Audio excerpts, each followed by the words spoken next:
Alright, this one is Conan the Barber, issue 130. And I don't think I can, or even should, review this because I didn't find this one an easy read. There are long stretches where the story is deliberately unclear, or it withholds the explanation for enough pages that I feel like I am the one who isn't quite following what is happening. This is by DeMatteis and Jill Kane, and it is the apparent third and final part of the creation quest.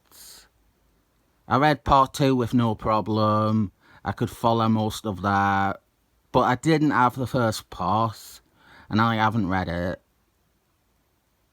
The plot is that Conan the Barber, he has to collect the cornerstones of creation for mystical totems.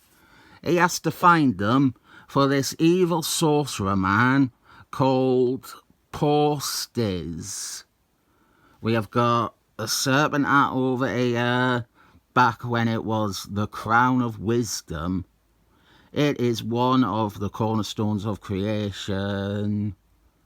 And now they have to locate the last 2 remaining items. Poor Stiz has transformed Conan the Barber's friend into a pigeon. One thing that I do want to rectify is in my video on part 2, I derided the name Iranistan, and I still do. But I was operating under the belief that Iranistan was a random name for a Middle Eastern village that some comic book creator in the 80s came up with. I was unaware that Iranistan comes straight from Robert E. Howard. So it was more from an ignorance rather than racism, though most wouldn't differentiate between those two. Yeah, so Conan the Barber is attacked by a person. This is one of those bits where I was about to put it down and admit that I am hopelessly lost. There is a letter later that is without mercy in its dislike for DeMatteis' writing of Conan the Barber. This is actually DeMatteis' final issue on the series. And what bothers me is that the letter doesn't explain why. I always try to explain why. I try not to go, oh, this is shit. I want to know why someone doesn't like DeMatteis' Conan the Barber. Not just that someone really doesn't like it. I think maybe Conan the Barber is written as a bit too loquacious. This person attacks him and he says, "All right, friends, shove off." I mean, that's too modern for starters, I reckon. They weren't saying shove off 12,000 years ago. I have no great desire to cut anybody's throat this fine eve. So why don't you just move along? Oh, so that is how you want to play, eh? Then that is the way it will be. Conan beats them anyway. I can get into this shit though. They turn out to be a woman, and she makes Conan the Barber kneel and worship her. Moondragonin, where art thou? One of the other cornerstones of creation is a mirror, and believe it or not, this will become the Dark Book, the magic tome from many Marvel comics. I said in part 1, the continuity of the cornerstones of creation isn't the most pleasing in terms of sense. See the crown and the mirror as early prototypes or original forms of the Serpent Art and the Dark Book. They are the 2 main ones. They get lots and lots of play in Marvel Comics beyond Conan the Barber. I do think this mirror is the furthest reach when it comes to linking them to mystical objects that exist in the Marvel universe.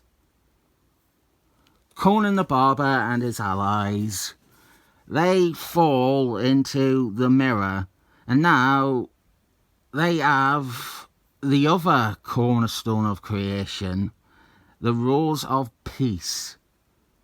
I don't understand what happened here at all, but I can tell you that the rose has nothing to do with that rose from a Jim DeMatteis Defenders story. You'd think that it would, but it doesn't. It also has nothing to do with the Rose, the Spider-Man bad guy. This is a rubbish quest. I don't think that my lack of clarity on some bits is enough to convince me otherwise.